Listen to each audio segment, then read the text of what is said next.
Hey guys! Mani nga pala, factory worker here in Taiwan. First day nga pala namin ngayon kaya naisipan namin mag-ihaw. Napagplanuhan pala namin na doon na lang sa isa naming kaibigan mag-ihaw at mag-bottle fight na rin. Pero bago kami pumunta doon, kailangan na muna namin dumaan ng palengke para bumili ng mga kakailanganin namin. Kaya yan, maaga akong gumising. Usapan nga pala namin 5:50 kami aalis kaya gumising ako ng alas 5. Kailangan ko pa kasi mag-prepare ng mga dadalhin ko. Yan nga pala ang bed ko dito sa aming dormitory. Bali 7 kami sa isang room.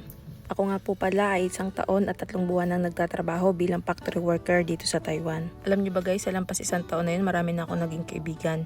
At meron na ding mga naging kaaway, hindi naman mawawala yun, aminin nyo. Maraming makaka-relate na factory worker dito sa Taiwan. Hindi kasi maiiwasan na meron tayong kasama sa trabaho na bida-bida, masyadong magaling magpabida.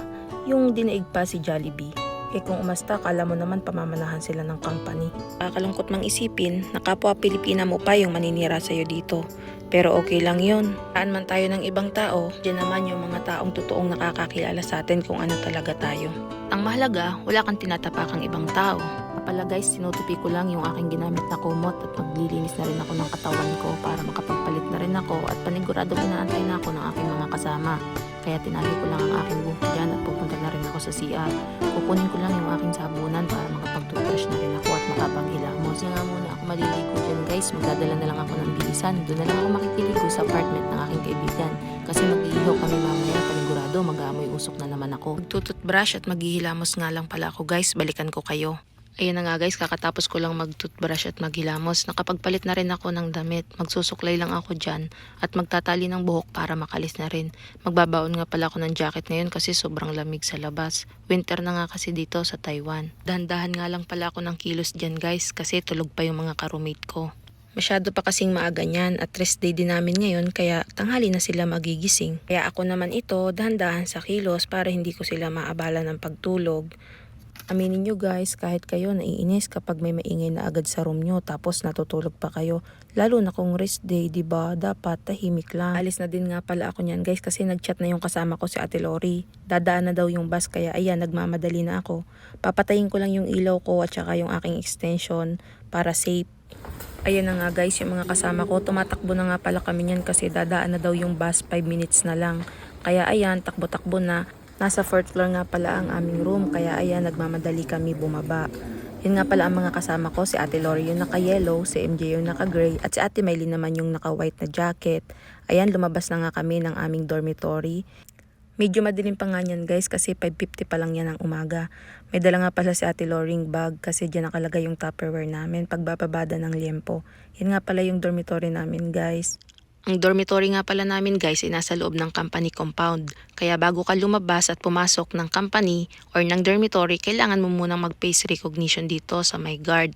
Yan nga pala si Kuya, mabait yan, palabati sa mga Pinay. Sa puntang yan guys, nagmamadali na kami kasi dadaan na daw yung bus. Kaya ako naman ang nag-face recognition. Bilis-bilisan natin kasi 2 minutes na lang dadaan na daw yung bus, baka hindi pa natin abutan. Kaya ayan, nagmamadali kami sa paglalakad. Andyan lang naman sa tapat ng company namin yung sakayan ng bus papuntang palengke. Hindi na nga din pala namin naabutan yung unang bus na dumaan kaya ayan, antay-antay lang kami. Mag-aantay kami dyan ng 20 minutes bago pa sumunod yung isa pang bus papuntang palengke. Kaya habang nag-aantay kami ng bus, sabi ko mag-TikTok muna yung dalawa kong kasama. At habang nag-aantay kami ng bus, panoorin nyo muna silang mag-TikTok. Yan nga pala ang mga kaibigan ko. Yan si MJ at si Ate Lori. Magagaling nga pala silang sumayaw guys. Naiinggit nga ako sa kanila kasi hindi ako marunong sumayaw. Pero sila, ang gagaling nila mag-TikTok guys. Pwede nyo nga din pala silang kunin para magpaturo sa pagti-TikTok at pagsasayaw. Ayan nga pala si Ate Maylin, medyo mahiyain yan. Ayaw niyang makisali sa pagti-TikTok. Ayan, antay-antay lang. Medyo madilim pa niyan guys. Malapit na din namang dumating yung bus na sasakyan natin at ayan na nga. Andito na nga pala kami sa bus. Dito ako sumakay sa gilid ng bintana para mapakita ko din sa inyo yung dinadaanan namin papuntang palengke. Yan nga pala si MJ yung katabi ko. 7 minutes nga lang pala yung biyahe namin simula company papuntang palengke. Kaya medyo mabilis lang. Yan nga pala yung nadaanan namin. Lake. Ang ganda-ganda ng lake na yan. Walking distance lang yan papunta sa company namin. Ito, biyahe-biyahe lang. Mabilis lang to. Maya-maya nasa palengke na kami. Makikita nyo na ang palengke dito sa Taiwan. At ito guys, pababa na nga pala kami ng bus. Dito nga pala guys, pwede nyong ipangbayad ay coins. Pwede din namang yoyo card. Loloadan mo lang yun sa 7-Eleven or Family Mart. Ayan na nga pala si MJ. Umuna na si MJ kasi dadaan din ako dyan ng Family Mart. Maglulod nga pala ako ng yoyo card ko kasi kukunti na lang yung laman. Habang naglalakad nga pala kami dyan guys, may nadaanan kaming matatanda. Alam nyo guys, nakakahanga sila kasi kahit matatanda na sila, nagtatrabaho pa rin sila. Pansin ko nga din guys, kalimitan dito sa Taiwan, mga matatanda na yung mga naglilinis sa gilid ng kalsada. Yung parang sa purpose dyan sa Pinas, yung ganun sila dito, yan, naglilinis sila ng gilid ng kalsada, nagwawalis. Karamihan sa kanila siguro mga nasa edad 60 to 70 na.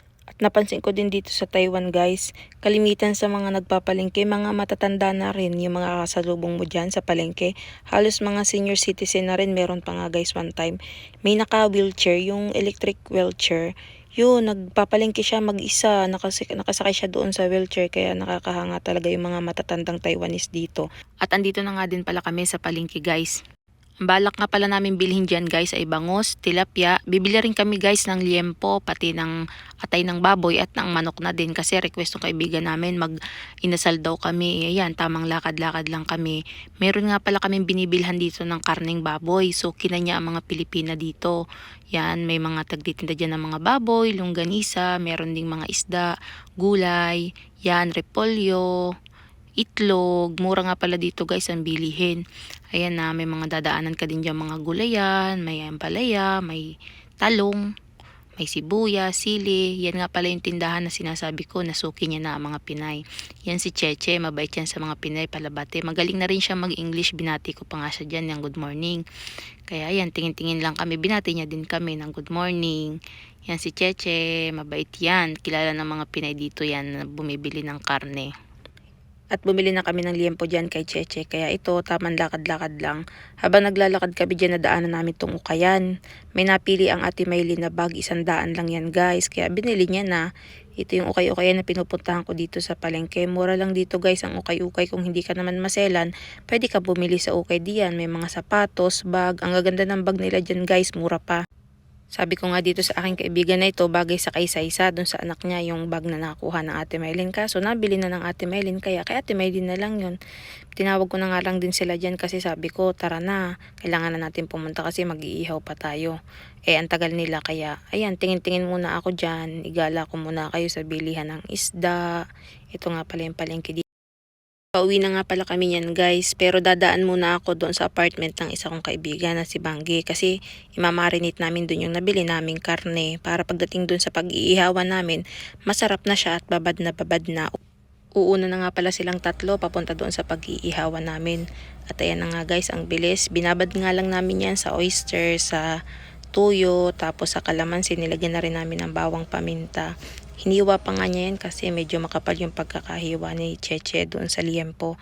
Ayan na, natapos na namin i-marinate. Yan, atay, may chicken, at saka may liempo na rin. Napagkasunduan na rin kasi namin na dito na namin i-marinate sa apartment ni Banji. Para habang nagbabiyahe kami papunta doon sa pag-iihawan namin, na-absorb na nung karne yung lasa nung binabad natin. Kaya yan guys. At mag-aantay na nga rin pala kami dito ng bus papunta sa Xinwu. At yan, kinita na rin nga pala namin dito itong kaibigan naming maganda na si Joy. Dito na kami nagkita sa terminal ng bus papunta sa Xinwu. Kaya iyan, habang antay-antay lang ng bus, iikot ko muna kayo dito. Yan guys. Yan, dala na namin yung minarinate namin dyang karne papunta doon sa aming pag-iihawan. At sa point na yan guys, are ang dalawa, si Banji nga pala yung may headband, tapos si Joy ang naka-rubber shoes ng white. Kala mo nga naman ay hindi pupunta sa pag-iihaw, may pagsusuot pa ng puting sapatos Ayan na nga, nagpapadalit na sila dyan ng apoy na pag-iihawan. Kahirap-hirap nga at wala naman kami dalang pamaypay, wala din kami dalang karton pampadalit. Kaya ayan, kabilis nga naman. Ayan na nga pala yung inihaw na liempo guys. Nakaka-excite guys, parang ang sarap-sarap yan. Pinampaypay na lang namin yung takip ng Tupperware. Dito nga pala sa isang side, pag-iihawan ng isda na bangus at saka nung tilapia. Doon naman sa kabila yung liempo at saka yung manok. Dito nga pala kami guys nag-ihaw sa gilid ng paypayan. Guys, yung paypayan, yun yung pinagdadasalan ng mga Taiwanese. Pinayagan naman nila dito mag-ihaw yung mga Pinay. Matagal na nga pala naming plano to ang mag-ihaw pero ngayon lang natuloy. Ngayon lang din kasi tayo nagkaroon ng mahaba-habang rest day. Kaya tinake na natin yung opportunity para makapagbanding din ng ganito. Aminin nyo guys, yung ibang OFW dyan makakarelate kasi nabimiss nyo na rin yung buhay na ganito sa Pilipinas. Yung kasama yung buong pamilya mo tapos pag-iihaw kayo. Diba guys, nakakamiss naman talaga tapos pupunta kayo sa pag-swimming. Kaso nga lang dito guys, walang dagat malayo. Kaya iyan, tamang pag-iihaw lang yung magagawa namin dito sa ilalim ng puno. Alam nyo ba guys, isa rin sa nagpapatibay ng samahan ng magkakaibigan yung gantong banding. Kahit paminsan-minsan man lang nakakalabas kayo ng ganto. At nakakawala din siya ng stress sa trabaho. At kaya nung niyaya nga pala ako ng mga kaibigan ko na mag-iihaw daw kami, go agad, walang pag-aalinlangan, sama agad ako kasi namimiss ko na rin naman yung gantong pag-iihaw, namimiss ko na yung inihaw na isda, liempo, yan.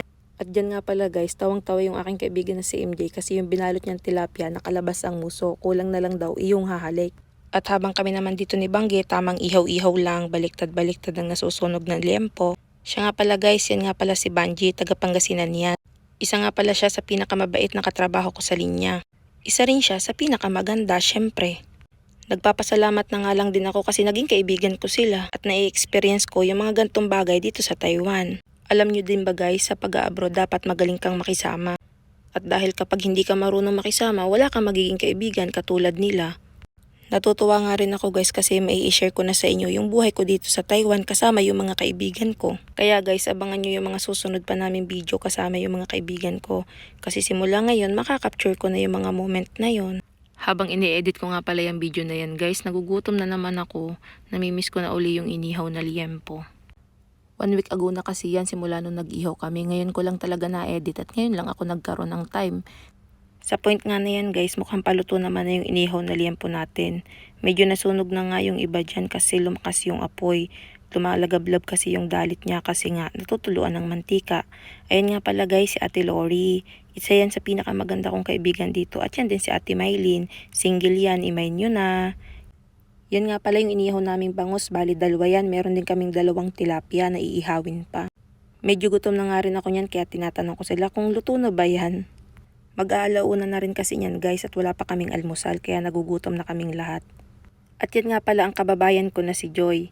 Alam nyo ba guys, single yan, baka may gustong mag-mine. Ang ganda niyan guys, ang bait pa. At ayan na nga guys, paluto na yung ating liempo. Amoy na amoy ko yung usok niya, ang bango-bango. Yun nga pala nagpapaypayan si Trisha. Dito yung apartment nila, malapit lang dito sa Ihawan. Siya nga pala yung nagyaya sa amin na dito na lang mag-ihaw malapit sa kanila. Ang kasunod nga palang iihawin ay yung chicken wings. Meron din nga pala kaming iihawin na atay ng baboy. Binabad na namin yun kanina kaya panigurado ang sarap nun. At ito na nga pala yung inihaw natin na chicken wings at atay ng baboy. Nagugutom na kayo guys. Ako rin, gutom na ako. Buti na nga lang guys, natuloy tong plano namin pag-ihaw kasi takam na talaga ako sa inihaw na isda, na liempo, na atay ng baboy, pati ng manok. Sa point nga na yan, luto na rin yung ating inihaw na bangus. Yung tilapia na lang yung inihaw nila at maya-maya kakain na tayo. At sa oras nga ng pagbo-voice record ko na to guys, hindi ko na alam yung sasabihin ko. Kaya tulungan nyo naman ako guys, hindi ko na alam ang sasabihin ko din eh. Kaya ito na lang guys, imay nyo na yung nagpapaypay. At yan na nga, dyan nga pala kami kakain sa lamesa na yan. Nilagyan na lang namin ng plastic wrap para dyan ilalatag yung mga inihaw natin. Tapos magbubudol fight tayo. Medyo mainit din nga pala guys kaya nilagyan natin ng taklob na tela para hindi mainitan yung ating pagkain. Nagpapasalamat na nga lang talaga kami sa mga Taiwanese kasi ina-allowed nilang mag-iihaw dito at magbudol fight na rin. Buti na lang din hindi masungit yung tao dito sa paypayan, pinayagan nila tayo dito. At yan na nga pala yung 2 kong kababayan, sila yung nag-ayos ng pagkain dito sa table. Meron tayo dyang chicken wings, meron ding liempo at meron ding atay ng baboy. Meron din tayong pritong talong, inihaw na tilapia at inihaw na bangus. Bali 8 nga lang guys kami nakakain yan. Sigurado hindi namin mauubos, take out na lang namin kasi masyadong marami yung nabili namin. Na-excite na nga ako dyan guys kasi amoy pa lang, ulam na. Kaya hindi ko na napigilan at napatikim na ako. Kumuha nga pala ako ng isang gayat dyan at titikman ko kung lasang-lasa yung ibinabad ko. Ayan na, tikman na natin. Ang sarap! Perfect! Halina kayo guys, kain na tayo. At dahil Pinoy tayo, picture-picture muna bago kumain. Aminin nyo yan guys, kahit saan. Inuuna pa natin yung picture or yung video bago tayo kumain. Kasi syempre, ipiplex muna natin yung kakainin natin. Yan tayo eh. Meron nga din pala kami dyang lettuce. Nabili namin yan dun sa tabing kalsada nung papunta kami dyan sa kila Trisha. 30 nga lang ang bili namin dyan. Ayan na, sige kamay. masyadong marami yung pagkain natin pero okay lang. Humingi nga pala ako dyan ng isang sili kasi gusto ko maanghang. Ang sarap ng kain namin dyan guys, kung alam nyo lang. Nagugutom na ako ngayon habang nagbo-voice record. Lord, nagpapasalamat din po kami sa inyong biyayang ipinagkaloob sa amin sa masarap na pagkain at sa magandang panahon na rin. Dahil diyan, nakapag-ihaw po kami at nakapag-banding ng aking mga kaibigan.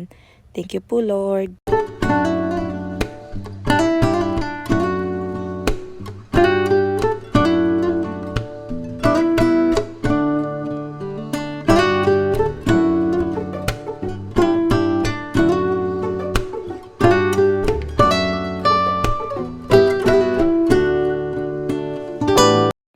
At natapos na rin kumain, kaya naman uuwi na kami. Pero bago yan, dadaan muna kami sa apartment ni Trisha. Doon muna kami tatambay at magbibideo okay na rin. Salamat sa panonood. Bye-bye!